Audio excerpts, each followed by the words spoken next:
माता दी जय श्री कृष्ण। स्वागत है आपका मेरे इस धार्मिक चैनल माँ प्रमाणिक कृपा @अनिता धार्मिक ज्ञान पर। आज मैं आपको अपने इस वीडियो में सप्ताह का तीसरा दिन यानी बुधवार के व्रत की विधि और बुधवार की कथा सुनाने जा रही हूँ। आप ध्यान पूर्वक सुनिएगा। बुधवार के दिन भगवान बुद्धदेव और गणेश जी की पूजा करते हैं। पूजा के समय में बुधवार व्रत कथा जरूर सुननी चाहिए, इससे व्रत पूर्ण होता है और महत्व भी। बुधवार का दिन ग्रहों के राजकुमार बुध और विघ्नहर्ता श्री गणेश की पूजा के लिए है। बुधवार को लोग व्रत रखते हैं ताकि बुद्धदेव की कृपा प्राप्त होती है, जिसमें बिजनेस में सफलता मिले, बुद्धि और तर्क शक्ति में बढ़ोतरी हो। गणपति बप्पा की कृपा से कष्ट मिटे और जीवन में शुभता आए। जो लोग बुधवार का व्रत करते हैं उनको पूजा के समय में बुधवार व्रत कथा जरूर सुननी चाहिए। इस कथा को सुनने से व्रत पूर्ण होता है और आपको बुधवार व्रत का महत्व भी पता चलेगा।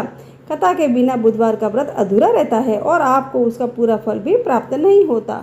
जो पूजा पाठ और व्रत कथा का श्रवण करता है उस पर बुद्धदेव प्रसन्न होते हैं, उनके परिवार में खुशियाँ आती है और सभी प्रकार के कष्ट मिटते हैं।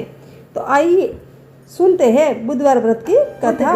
की शांति तथा सर्व सुखों की इच्छा रखने वाले स्त्री पुरुषों को बुधवार का व्रत करना चाहिए तथा श्वेत पुष्प, श्वेत वस्त्र तथा श्वेत चंदन से बुद्ध भगवान की पूजा करनी चाहिए। इस व्रत के दिन एक ही बार भोजन करना चाहिए। सफेद वस्तुएं ही दान में दे। इस व्रत के समय हरी वस्तुओं का उपयोग करना श्रेष्ठ है। व्रत के अंत में शंकर जी की पूजा धूप, दीप, बिल्व पत्र आदि से करनी चाहिए।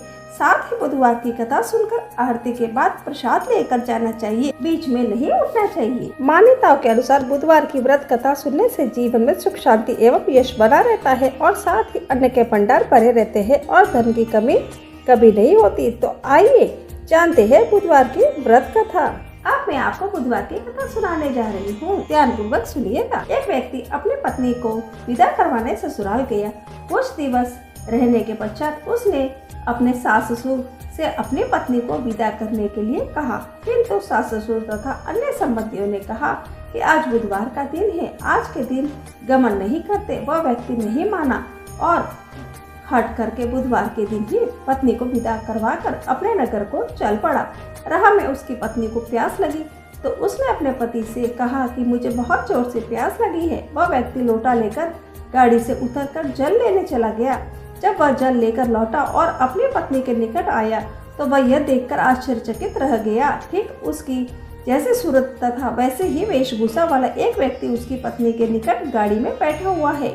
उसने क्रोध से दूसरे व्यक्ति से पूछा कि तू कौन है? तू मेरी पत्नी के निकट क्यों बैठा है? दूसरा व्यक्ति बोला, ये मेरी पत्नी है, मैं अभी अभी इसे ससुराल से विदा करवा कर ला रहा हूँ।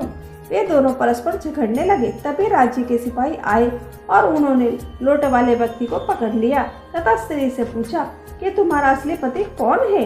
उसकी पत्नी शांत ही रही क्योंकि दोनों एक जैसे थे कि किसी अपना पति कहे। वह व्यक्ति ईश्वर से प्रार्थना करता हुआ बोला कि हे परमेश्वर, यह क्या लीला है कि सच्चा झूठा बन रहा है। तभी आकाशवाणी हुई कि अरे मूर्ख, आज बुधवार के दिन तुझे गमन नहीं करना था, तुझे किसी की बात नहीं मानी। ये लीला बुद्धदेव भगवान की है। उस व्यक्ति ने भगवान बुद्धदेव से प्रार्थना की और अपनी गलती के लिए क्षमा याचना की। तब मनुष्य के रूप में आए भगवान बुद्धदेव अंतर्ध्यान हो गए। वह व्यक्ति अपनी स्त्री को लेकर घर आया। इसके बाद पति पत्नी बुधवार का व्रत नियम पूर्वक करने लगे और जो व्यक्ति कथा को श्रवण करता है तथा दूसरों को सुनाता है या उसको बुधवार के दिन यात्रा करने का कोई दोष नहीं लगता और सर्व प्रकार के सुखों की प्राप्ति होती है।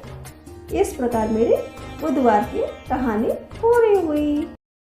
अब मैं आपको विनायक जी की कहानी सुनाती हूँ। एक बार गणेश जी एक छोटे बालक के रूप में चिमटी में चावल और चमचे में दूध लेकर निकले। वे हर किसी को कह रहे थे कि कोई मेरी खीर बना दो, तो कोई मेरी खीर बना दो। एक बुढ़िया बैठी थी, उसने कहा कि ला मैं तेरी खीर बना देती हूँ। ये छोटा सा बर्तन चढ़ाने लगी। तब गणेश जी ने कहा कि दादी माँ, छोटी सी भगोनी मत चढ़ाओ, तुम्हारे घर में जो सबसे बड़ा चूल्हा हो वही चढ़ा दो। बुढ़िया ने वही चढ़ा दिया। वह देखती रह गई कि वह तो पूरा भर गया है। गणेश जी ने कहा कि दादी माँ, मैं नहा कर आता हूँ। खीर तैयार हो गई हो तो नहा कर आता हूँ। हूँ। खीर तैयार हो गई तो बुढ़िया के पोते पोते खीर खाने के लिए रोने लगे। बुढ़िया ने कहा कि गणेश जी आपके भोग लगाना है, कहकर चूल्हे में थोड़ी सी खीर डाली और कटोरा भर भर कर बच्चों को दे दिया। पड़ोसन ऊपर से देख रही थी। बुढ़िया ने सोचा कि ये चुगली कर देगी तो कटोरा भरकर उसे भी पकड़ा दिया। बेटे की बहू ने चुपके से एक कटोरा खीर खाई, कटोरा चक्की के नीचे छुपा दिया। अब भी गणेश जी नहीं आए। बुढ़िया को बहुत भूख लग रही थी। एक कटोरा खीर का भरकर किवाड़ के पीछे बैठकर एक बार फिर कहा, जय गणेश जी आपको भोग लगाना और खाना शुरू कर दिया। तभी गणेश जी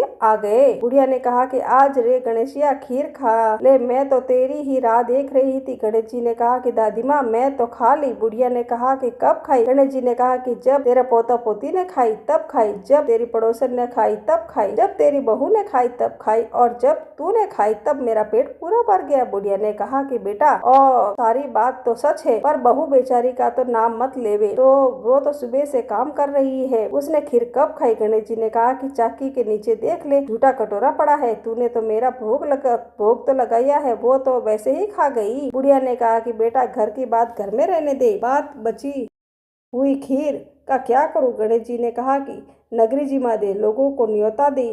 तब सब हंसने लगे।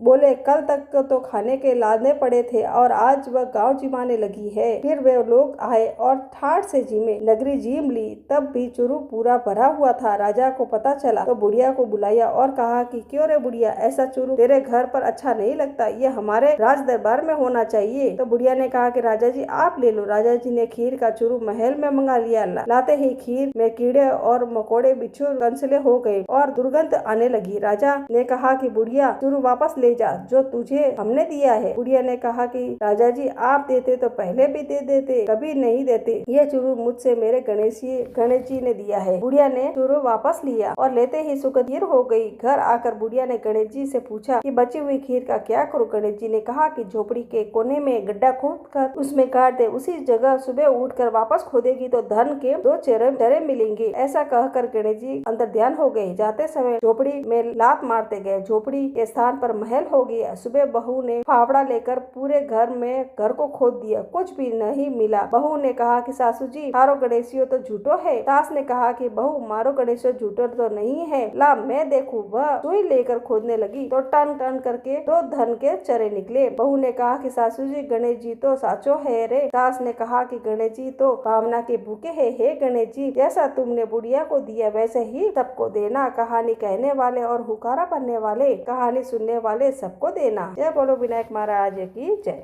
इस प्रकार मेरी दोनों कहानियाँ पूरी होती है। कल फिर मिलते हैं नई कहानी के साथ। तब तक के लिए जय माता दी, जय श्री कृष्णा, हर हर महादेव।